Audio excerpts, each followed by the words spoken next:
Buddhist Meditation in a Nutshell by Luangpor Khamkhian Suwanno, narrated by Usawadi Sintusen. I would like to talk about the problems of meditation. They are problems that we all share: drowsiness, pain, tiredness, and exhaustion. These problems are quite normal for the practitioner. We all have experienced the same kind of problems. The only duty we have is to be mindful in every moment and in every situation. Whether you are drowsy, tired, or feel pain, try to be mindful in that situation, meaning you are not disturbed by these problems. Do not regard them as obstacles, but take them as experiences that enrich your practice. Because skillful practitioners have to learn how to deal with various kinds of experiences. Do not try to find answers in the intellect or in your brain, or try to investigate into the thoughts or make reasons for what you have experienced. Just feel. Just stay aware. The practice of awareness will bring you insight or wisdom.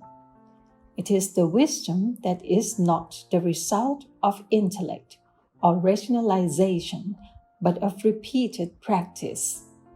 This kind of wisdom enables you to understand the nature of reality, and the practitioner who concentrates on this kind of practice will obtain wisdom in return. This is what we call wisdom resulting from practice, not from intellect or from memorization. There are 4 kinds of objects that you should be aware of. The first is the body. The second is the feeling or sensation: coldness, heat, happiness, suffering. These are all in the realm of sensation. The third is thoughts, and the fourth is what we call mind objects. Mind objects mean the states of the mind or mental qualities. They include 5 hindrances: sensual desire, ill will, sloth, anxiety, and doubt, and 7 factors of enlightenment: mindfulness, truth investigation, effort, zest, calmness, concentration, and equanimity. Be it a wholesome or unwholesome object, just be aware of it. So train yourself to be aware of these 4 objects over and over. If you are not mindful, the body will bring you suffering and a lot of problems. Feelings will create a lot of problems for you, as will thoughts and mind objects. So it is crucial for us to be mindful with respect to body, feelings, mind, and the mind objects. And this will give you insight. The more you are aware, the closer you are to insight. That is why we call this practice insight meditation, the meditation that brings you insight. The first level of the enlightened one is called Sotapanya. It means one who has entered the stream of enlightenment. The first level of the enlightened one is one who is free from or lets go of the first 3 fetters. The first one is a false will of person or a false will of self. It means the view that this body belongs to me, this body is me, this body is myself. You take this body as me or mine, or take me as being in the body, or take body as being in myself. You take this body as substantial. But if you attain insight into body and mind from this method of meditation, you can liberate yourself from this false will of self. The second fetter is uncertainty, skeptical doubt.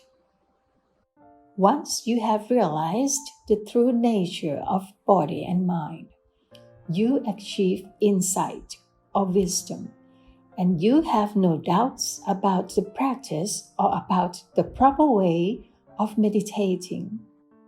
The third fetter is attachment to form, to rituals, to legalities, or to the rules. For example, this practice is good, is correct. That practice is not good, not correct. This rule is okay. That rule is not okay. This etiquette is good. That etiquette is bad. These are what we call attachment to the rules and rituals. If we see the true nature of all things clearly and achieve insight of the true nature of all things, we'll be able to go beyond this concept of right or wrong. The objective of insight meditation is not to gain psychic power of telepathy, to penetrate anyone's mind, to fly in the air, or to go underground. These are not the objects of meditation. The objective of Buddhist meditation is to have total awareness of body, of feelings, of mind, and of mind objects. Such awareness will give rise to insight. The first step of insight is the insight into body and mind.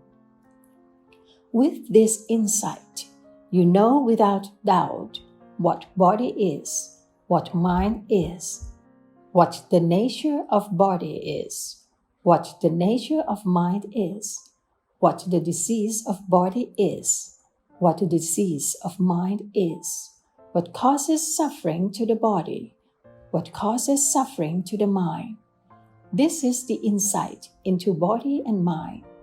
And once you achieve this insight, your practice will go on to the next step of practice, learning to be aware of thoughts. In the beginning, just be aware of your body. Do not mind your thoughts. Just leave whatever thoughts arise behind. But once you get insight into body and mind, you have to practice the second stage of being aware of your thoughts. Yet, to be aware of your thoughts doesn't mean that you have to investigate them. Just see them, register them, and then turn your attention to the practice of body movement. Do not bargain or negotiate with your thoughts. Do not try to find a motive or reason behind them. Do not ask yourself why you have such thoughts, why your thoughts are unwholesome. Don't bother. Just be aware of them and come back to the practice. From this second step of practice, another kind of insight will take place. With this insight, you can go straight. The truth will reveal itself and you will see things clearly without using analytical thinking. You just see it and understand it. So it is as if you go straight without interruption.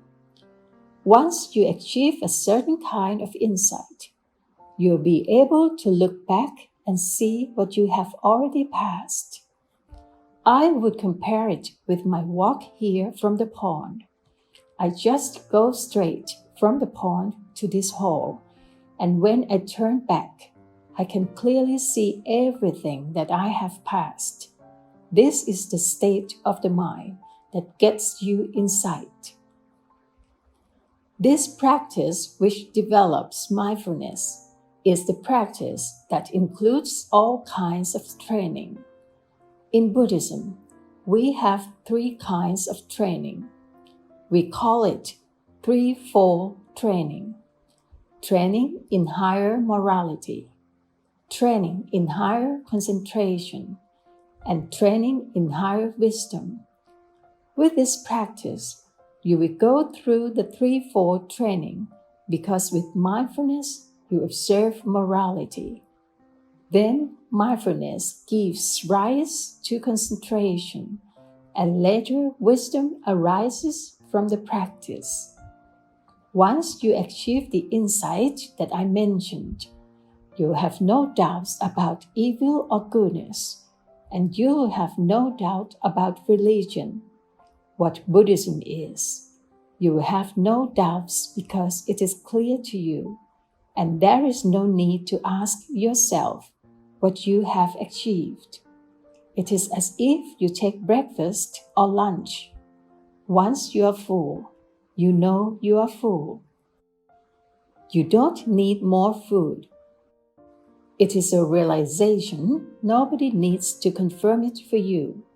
You know it by yourself. It is all right or good for you to experience drowsiness, frustration, and anxiety because they help you learn. They come for you to see them. And the more you see them, the more you will understand. Just as the more often I see you, the more I know you. I will not mistake you for someone else. Once these mental qualities appear to you, do not get lost in them. Try to see them. Do not identify with them, but see them. Observe them. And the more you see them, the less likely they are to disturb you. Instead, they will gradually fade away.